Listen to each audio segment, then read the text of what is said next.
Husker. Deuce is loose. He will score. Touchdown, Ole Miss. 80 yards. Pass is caught. Touchdown, Houston, and who else but Nathaniel Tank Dell. Morton taking a shot downfield in the direction of Aiken. Pulls it in for the touchdown.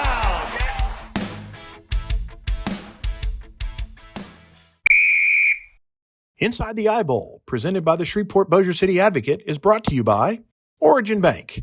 With a team mentality combining trusted advisors and innovative technology, Origin Bank builds unwavering loyalty by connecting people to their dreams. Every great relationship has an origin story. Start yours today at origin.bank. Equal housing lender, member FDIC. By Louisiana Office of Tourism. Visiting Louisiana is different for everyone. No matter what you love, you'll find what you need to feed your soul. What will your Louisiana be? Visit findyourlouisiana.com to start planning. Coca-Cola.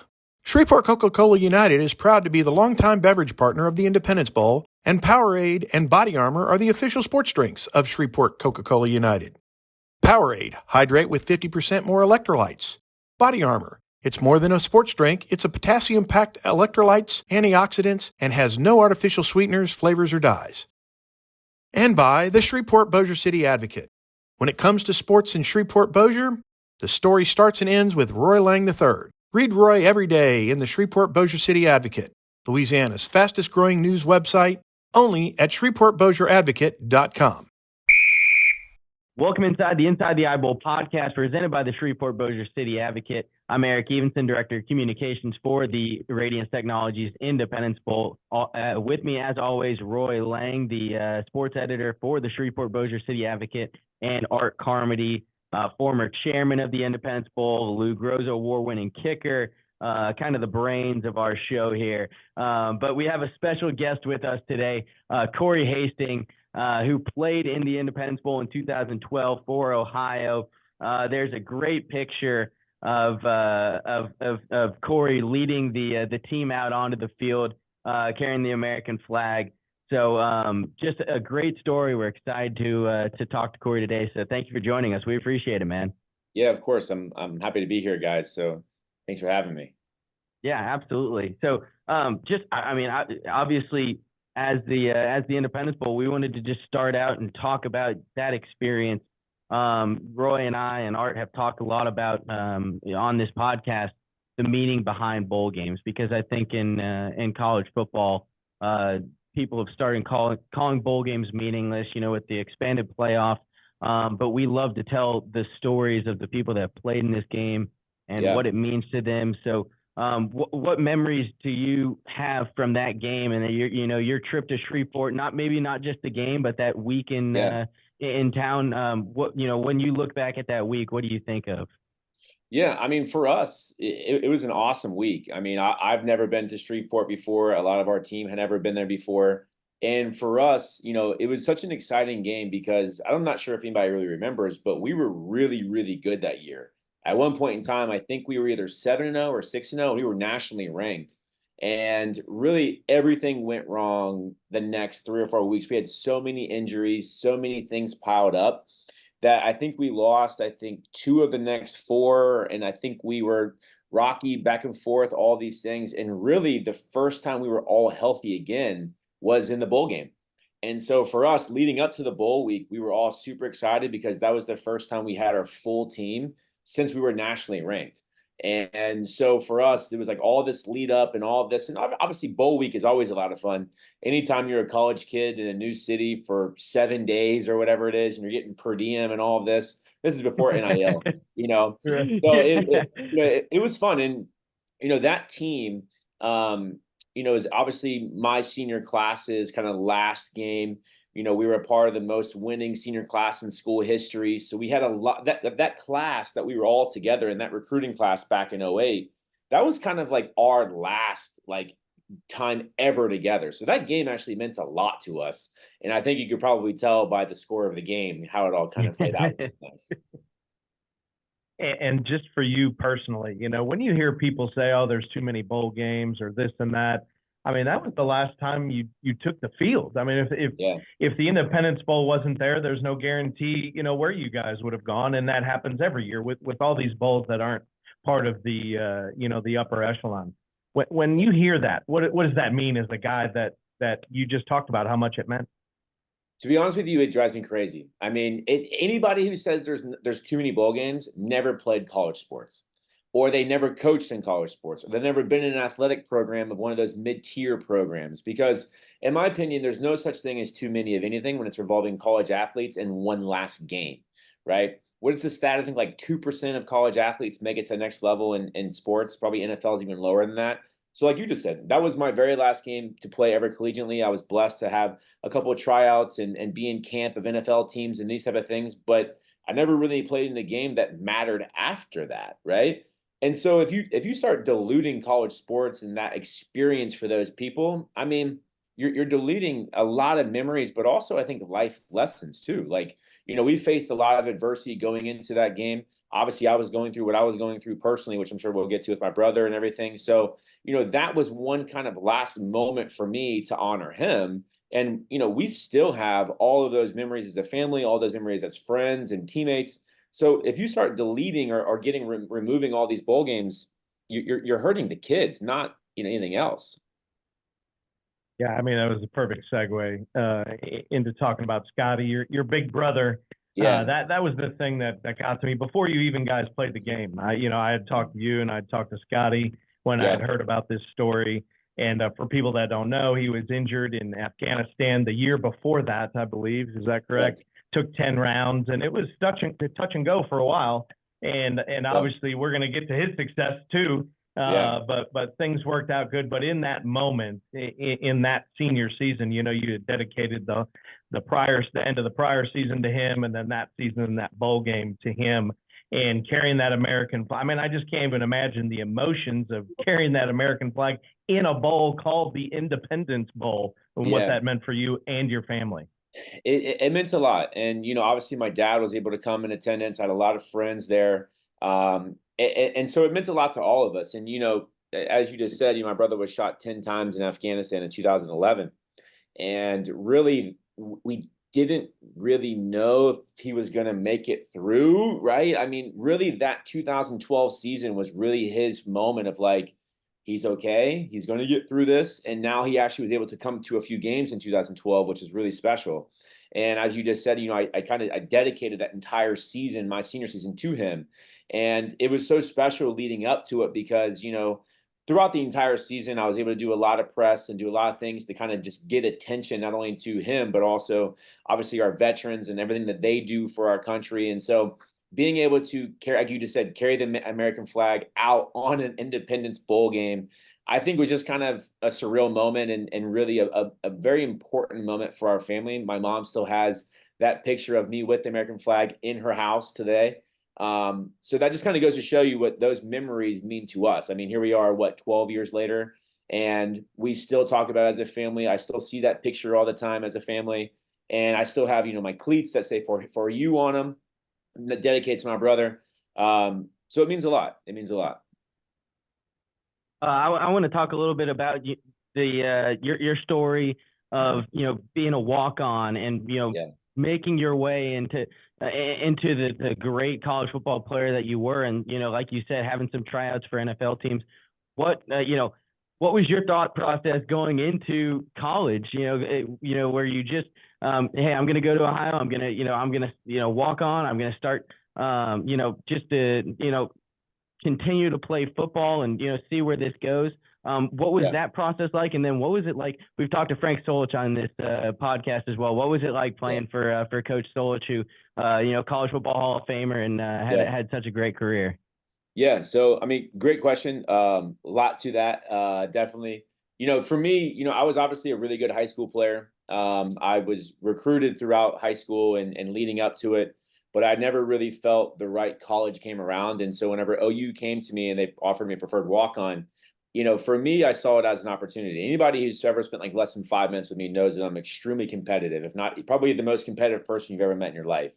And so the walk-on thing didn't bother me because I knew that I was still going to be able to be a very good player, earn my way, earn my scholarship. And I did that at a very fast pace. And I think I ended up starting like over 34 straight games or whatever it was. So for me, it wasn't a matter of like when or if or what's going to happen. It's just a matter of like, hey, I know this is going to work out, right? I know no one's going to ever outwork me. I know I have the talent, I have the athletic ability, I have all of these things. But obviously, at the same time, it was just about the opportunity with under Frank Solich. You know, Frank Solich has an amazing track record of playing the best player. Doesn't mean when you came in, where you came in, who you are, who you think you are, right? The best player is going to play. And I knew that coming to Ohio because they've had a long track record of doing just that. And so Frank Solich and playing under Frank Solich for me was such a surreal moment. You know, I graduated high school at 17. I went to college young. I'll tell you guys a funny story. Probably the most embarrassing moment of my entire life. Here I am sitting now 33 years old, is the very first team meeting ever, right? I'm 17 years old, brand new, all this stuff and the excitement. Frank Solich walks up to the team and goes, all right, guys, here we are. We're going to sign the NCAA waivers. Who here isn't 18? And I look up and I'm the only one who raised my hand. I'm like, oh my God. He goes, yeah, we're going to have to get your mom to sign this. I was like, oh, here we go. And so that moment for me was like horrendous, but it's just a breakaway into the team, right? Because obviously those end up being lifelong memories and relationships that I had. But, you know, even up to this day, you know, every once in a while, you know, Coach Solich and I will text. He's very involved, obviously, in his players. He loves his players. You know, I think for me, I learned from him what true leadership is because, you know, Coach Solich is not hand on hand every single position. He really relies on his position coaches. He really relies on his coordinators. And then obviously he's kind of the CEO. He makes the decision. He, you know, has team meetings. He has this, he has that. But I'll tell you what, no matter how old he is or how young he is, we'll call it, he knows exactly what's going on in that program at all times in every single moment. And he has his thumbprint on that entire program from the training staff to the athletic staff to the players to coaches. He was a great leader. And so I was very blessed to play my entire 4 years or 4.5 years under the same head coach, under the same defensive coordinator, which a lot of, you know, teams in this generation never get the chance to. You got Art. Well, it's nice to hear that he's got a great relationship with Frank Solich. Bobby Petrino doesn't text me. Just one of the Corey, you know, playing college football as a walk-on as well. When I played in Conference USA, we played a lot of those like midweek games. That's what the MAC's known for. Take us through kind of the development of a season where you kind of you play the Saturdays, but then you transition to playing Tuesday, Wednesday, Thursday. Like how does those practices change, and how do you kind of change your routine from, you know, playing on Saturdays and then switching to playing midweek games? Yeah, to be honest with you, we loved it. I mean, anytime that we could ever play a night game, we loved it. And so anytime that we could play, you know, those midweek games, we knew we were going to be on ESPN. So all attention was going to be on us. And so we used to always joke that we loved playing the midweek games more than the 2:00 games on Saturday, right? Because we get the attention, number one, but also you're skipping class, right? Which is also kind of cool. Sophomore, junior, senior year, you know, you're 19, 20 years old. You don't worry about classes. You get an excused absence. But it was awesome. I mean, it really allowed our team to bond because you're in hotel rooms on a Tuesday night in a random town in Ohio or wherever it may be, and you're traveling and all those things. The only thing that we're always an adjustment to is the weekend practices, right? Yeah. Because, you know, the weekends are, you know, a college kid, we go out, we do all these other things where now we're having practice at 9 a.m. instead of, you know, doing whatever it is. But it was awesome. We loved it. And I hope the MAC continues to do the weekday games because not only do I think it brings great attention to the athletes, but I think it brings great attention to the universities as well. Because, you know, we can't really compete with the Saturday slate of the, you know, ESPN and CBS and ABC and all those games. So anytime you can get the only game on TV, it's a great opportunity, I think. So we always loved it. Yeah, and Corey, you're right about that. The weekend practices were the worst because they can keep you there all day. Yes, they can keep us there. And then we have film session. Then your Saturday's like gone. So yeah, it was always tough, but we loved it though. Corey, what's the best thing you saw on a college football field? Maybe it was something about you, something where a teammate was going through something and they had a breakthrough moment? What was the best thing you saw on a college football field? That's a great question. I would say for me, it's not necessarily the best thing I saw. It's the two best athletes I've ever seen in my life. And that was Terrell Pryor at Ohio State. We played him twice. We played him his freshman year, my freshman year, where he really didn't play much. I think he came in maybe 3 or 4 series. For whatever reason, he was still kind of rotating. But then we played him 2 years later in Ohio State, and he did some stuff athletically that I still to this day have no idea how he did it. And I don't think people truly understand how big he is. Like, he's a ginormous human being, huge. Right. And the way that he was able to run and stiff arm and juke and run people over, I was like, who is this guy? Like, what is going on?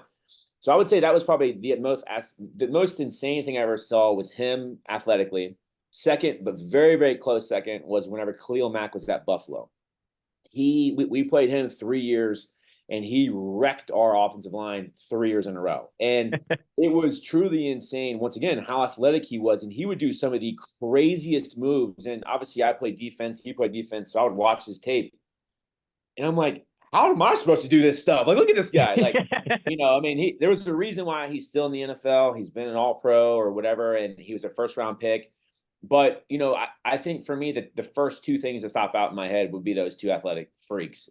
Because, obviously playing Ohio State is one thing, but being Khalil Mack inside the MAC, you don't always see people like him. But I will say my time in the MAC, we had some amazing athletes. Like my freshman year, or my redshirt freshman year, we played Antonio Brown at Central Michigan. We've played, a lot of NFL talent, from Bobby Wagner in the bowl game to whatever it may be. But I don't think many compete with Terrell Pryor in his peak at Ohio State and Khalil Mack at Buffalo. I don't know if these two guys will know this, but they won't know.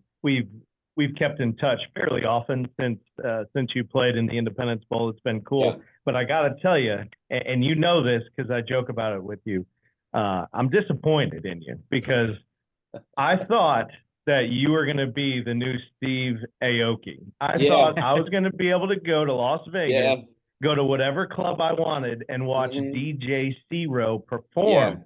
DJ C-Row was a thing. This is what Corey was going to be. And now he wants to try and make millions of dollars selling real estate and all that. And 40 under 40. What happened to DJ C-Row? So what he's talking about. So I used to be a professional DJ in college, and I would, go around, obviously college campuses, but I would go from like Pittsburgh, Cincinnati, Columbus. And I actually was like really making really good money DJing. And, this is back in 2010, 11 and 12, probably before like the whole like EDM and Spotify and SoundCloud scene of today. I look back on every once in a while and I think to myself, like, should I have done like musical production in college and maybe see what I could have done? Because I see all these DJs today and I'm like, these guys aren't even that good, right? And so it was actually, this is before, once again, NIL. So when I started DJing, it was just a way for me to make $100, right? $100 to a college kid is a lot of money back that day. So that's really why I started. Is I wanted to, and I always had a passion in music. I always loved music. Anytime I go to parties, I would, put the playlist on or whatever, go to YouTube. So that's how it all started. And I just really enjoyed it. So even after I got done with college, I DJ'd professionally, if you want to call it that, for about 3 or 4 years. And, I kind of just had to grow up, unfortunately. I didn't want to. I wish, obviously, still to this day, I could go out there and spin. But, every once in a while, my friends will still bring it up where, like, I'll drop a Spotify playlist or if I'm always playing music. So I still have the passion for it. But, I'm also very blessed to be where I am today. So it's all good. Before you get to the next question, I want to tell people you can still go on SoundCloud and find DJ C-Row stuff. I went last night. We might have to plug that in for like the intro of the podcast or something. So I mean that brings it. So I was gonna ask. I'm sure you were the aux guy in the locker room, right? Oh well, I was one of them. I mean, we had a bunch. We had a group of guys. Our defensive backs always, used to try to rap, right? Which is always kind of the thing in the room. Like everybody, who's the best rapper, all this. So they obviously controlled the aux a lot, and they were able to, play their stuff, ironically, a lot. But yeah, I mean, obviously I still controlled it and did different things. So, and even with my friend group today, like, I'll always, when we walk into a party or at a pregame or even just kind of hang out at the house, I'll always be like, all right, what's the Wi-Fi? I need to connect to the Bluetooth, right? Now it's the Bluetooth. Now it used to be aux, but everybody's got Bluetooth speakers and Sonos and all those stuff today. But yeah, I still, I'm always connected to it. My next question, we love to ask former players this, that were in the pre-NIL era. So take you back to Athens. If you were, back playing at Ohio right now, what would be one NIL deal that you would be like, man, that's what I would want to do? That's funny. I would say outside of probably like the obvious ones like the university or Baker Center or whatever, I would probably say there was the wing place on Court Street called Wings Over Athens. That I think it's a college kind of campus thing where this wings over whatever city it's in, but ours was Wings Over Athens, and I swear half my per diem every single week went to them. So if I could just have like either unlimited wings or maybe like $100 a week or whatever, I'd wear a T-shirt. I'd do an ad. I'd do whatever. But Wings Over Athens, I think for me would be special. Or obviously one of the bars, J Bar or Courtside or whatever else. Those would all be great too. So yeah, what would yours be, Art?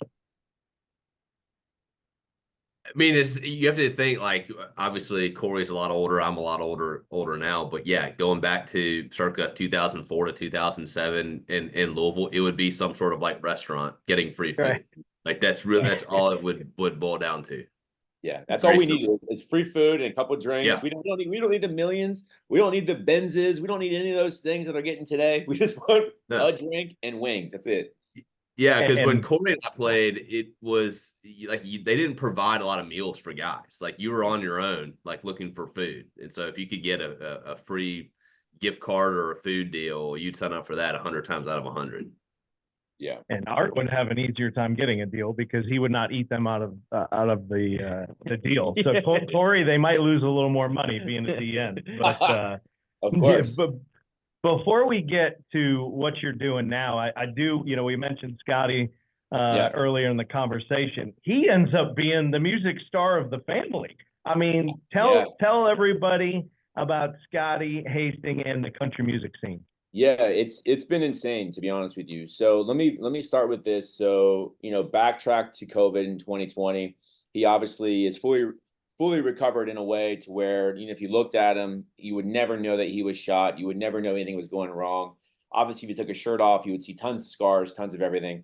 But, 2020, we're all in lockdown, and he lives in Nashville, Tennessee, and it wasn't as great, as far as lockdowns go as, some states, some cities. So he started getting his PTSD back and, kind of being in the house and all this stuff. And so he thought to himself, well, let me start, let me teach myself guitar because at least it gives me something to do. So he started watching YouTube clips about how to learn guitar.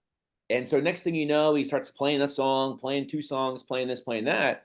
Well, fast forward about 6 to 12 months, he's now singing at bars on Broadway in Nashville. Oh. And I'm just like, when did you start singing? What do you mean? Like, what are you talking about? And so fast forward, back to, I would say probably end of 2022, beginning of 2023, he meets a couple good connections with Black River Entertainment, it's a huge music label in Nashville, who also has signed Kelsey Ballerini. So it's a huge label, goes to, their whole thing, introduces everybody and, starts singing with them and all this. Well, fast forward, he actually gets signed to their label as an artist and songwriter about 7 months ago.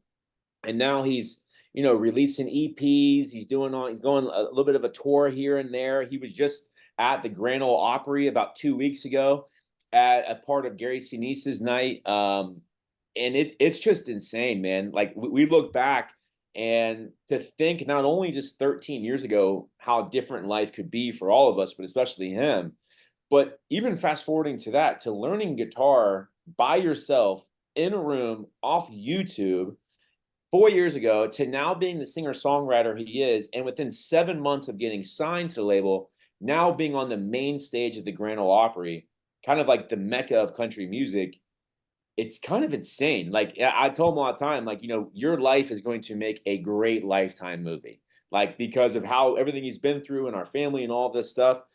but I just couldn't be more proud of him and everything that he's done. You know, the thing about us Hasting boys is we will work hard for stuff. You know, our parents put that hard work in us from a very young age.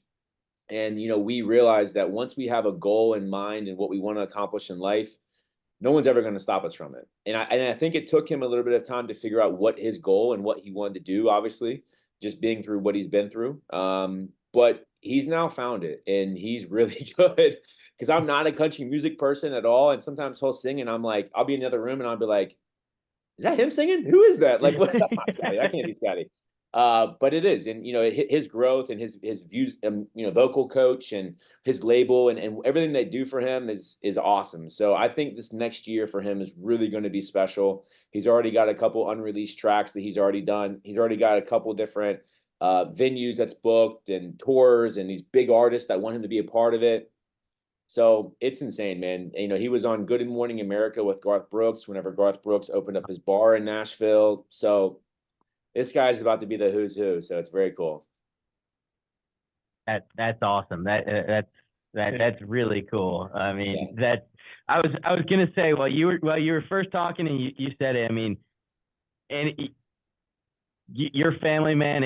You guys can do anything you put your mind to, it seems, and that's so impressive. Yeah, I mean, I think it starts from our parents. You know, my mom and dad. You know, we grew up not wealthy at all. Like probably people would consider probably poor. Mom working 2 jobs, dad working 2 jobs. You know, and split household, and you know, there's only one way to do it, and that's to survive, right? And, you know, nobody's ever going to give you a handout. No one's ever going to feel sorry for you. You just got to go out there and do the work. And I think they instilled that in us at a very young age, like I said. And, you know, I was gifted athletically to be able to, you know, advance my career that way and college education and doing all of those things. And, you know, Scotty's taking time, but now he's very gifted musically. And now he's going to continue that. And, you know, I hope obviously the very best for him, because I think he works really hard. And I think people are just now starting to see kind of the fruits of what he's been able to put in. And, you know, I think, like I said before, I think next year is going to be really special for him. We got to talk about your success now. Or business journals. You were a member there, 40 under 40. You sort of took a leap into the real estate business, broker, owner of a brokerage. And, you know, I'm interested to know what, besides the hard work, because obviously in any job, especially that one, hard work is key. But what from your playing days or your athletic career are you able to take into your growing up job that makes you successful? Well, I think for me, it's a lot of things. Number one, you know, I spoke about Coach Solich earlier and the leadership that he taught, and it's leadership that I take every single day, growing our company. You know, we were listed as the #1 fastest growing company in all of Northeast Florida last year by the Jacksonville Business Journal over a 3-year period stretch on average. And so we've been able to do a lot of really good things. But I think my biggest thing I take away from my athletic background is being a leader, right? In my opinion, I think a good leader can walk into a room with 10 different people and connect with those 10 people in 10 different ways, because not everybody has the same motivation. Not everybody has the same goals. Everybody has the same aspirations to go and be X or Y or whatever they want to do. So a good leader can motivate those people with what is important to those individuals. And I would say Coach Solich was a great motivator and also a great leader in that capacity. And so being around him and a lot of other really good coaches we had and a lot of other really good players before my time there. But I think if you combine that and just my pure, like, competitive nature, like, you know, so I opened my brokerage in 2018 at 27 years old. I own a franchise of Engel and Volkers. It's a huge international company, been around since 1977. I was the youngest licensed partner in company history. And I never wanted my age to be a reflection of my production. And so I learned kind of how we can overcome that, how we can do this, do that, all of these different things. And I really revert back to kind of my competitive nature, but also just my drive of being goal oriented and being able to accomplish the goals. You know, my mom will tell you that since I was 8 years old, I told every single person that would listen that I would be in the NFL one day.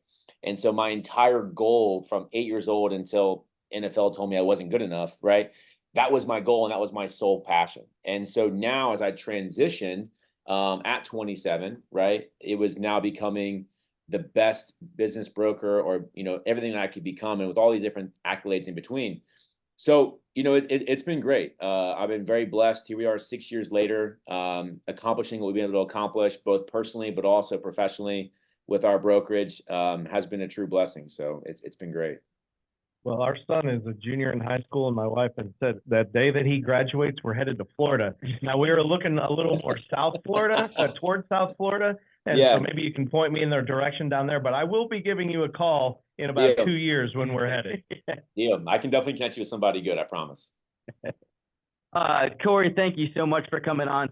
I just want to say, I think you are such a great example and ambassador, personally for us, of what the bowl system and what bowl games still mean for people. But more so, I think you're a great ambassador for what the sport of college football and what college athletics do for so many people. I think nowadays it's all about, all about NIL, all about money, all about advancing in that part of their career. But I think you are such a great example of what college athletics really does for people at the foundation of it. So keep telling that story and keep living that every day, because I think you are such a great example of what college athletics do for so many people. Thank you so much. Yeah, I appreciate that. I mean, for me, I don't know where I would be without college football, to be honest with you, because like I told you guys a second ago, from 8 years old, that was my entire goal. So if I couldn't play football at that level, or if I couldn't play at this or that, I don't know what I would have done. I probably would have gotten in trouble, or I probably would have done this or that, or who knows, right? But without college football and without Ohio University, there's no way that I would be able to be here today where I am, and nowhere near successful as I am today. So I owe college football a lot. I owe college athletics, Ohio University, Frank Solich, all of my coaches. Really a lot of, my achievement today strives from my experiences while I was there. So I appreciate you guys giving me the platform and everything you guys do for college athletics as well. Well, when I brought your name up to these guys, I said, listen, I'm going to sell you in one line. He put Independence in the Independence Bowl. Yep. So I think there's no better way to say it, man. It was great catching up with you again. Yeah, you guys absolutely. Thanks for coming on, man. We really, really appreciate it. Of course, guys. Thank you so much. All right. See ya. Have a good one. Bye. Great interview. I mean, that was amazing. I really, you told us the story before he came on, and I was still, came away even more impressed. And I really mean, I think he is a great example of what college athletics do for so many people. You don't, not taking them to the NFL or taking them to the next level of their sport, but giving them all those lessons to carry on in the future. It's so easy to get caught up in we have too many bowl games. It's so easy to get caught up in that because you focus on results. You focus on who's going to be in that final game. You focus on national championships.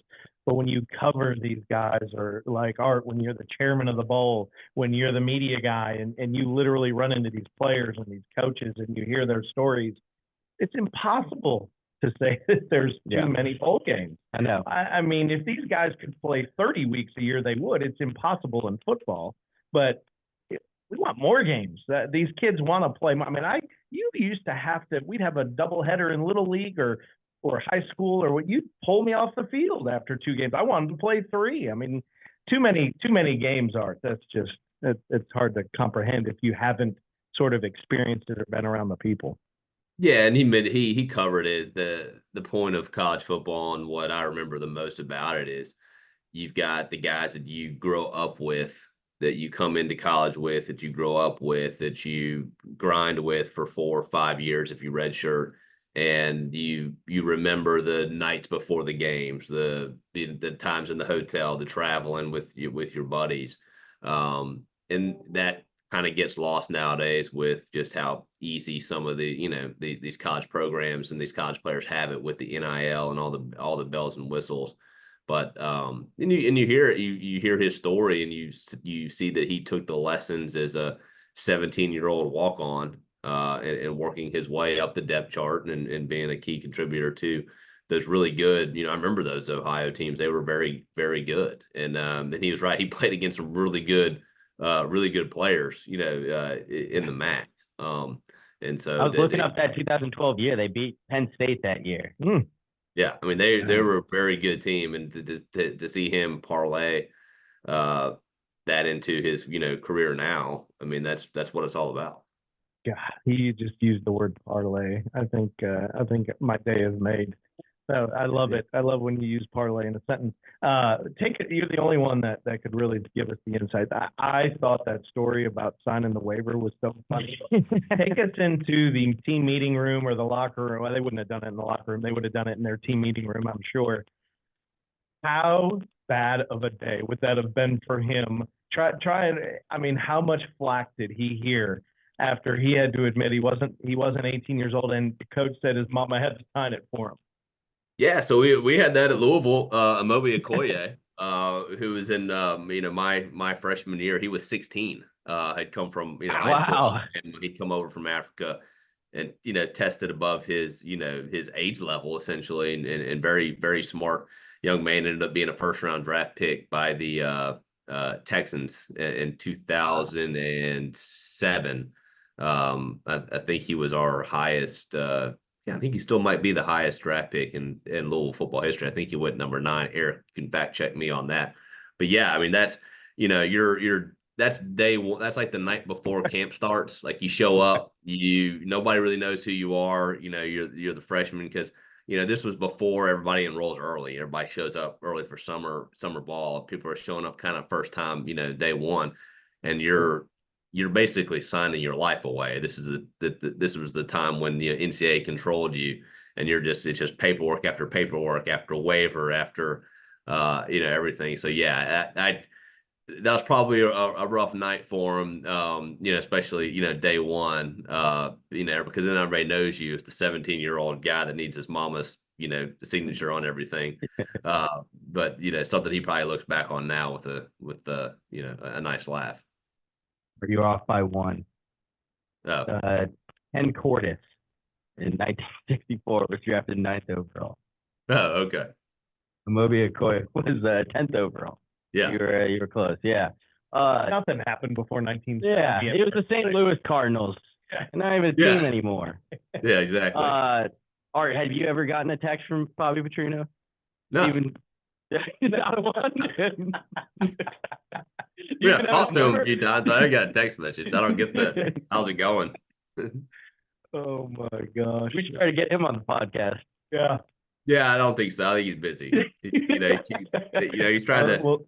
Art will not be available that day. No, I'd love to have him on the podcast. I love Bobby Petrino. But he's got his hands full right now with that Arkansas offense. Yeah, that's true. Anything else, Art? Miss you guys. Sorry I went out on the last podcast. That's okay. Can you give me because there's a lot of sponsorship and now that you're not the chairman, maybe you don't feel obligations, but I want to know what Shreveport-Bossier City eating establishment you would have loved to have an NIL deal from back in college. So when you came home and been like, or even is Louisiana a high school NIL state or no?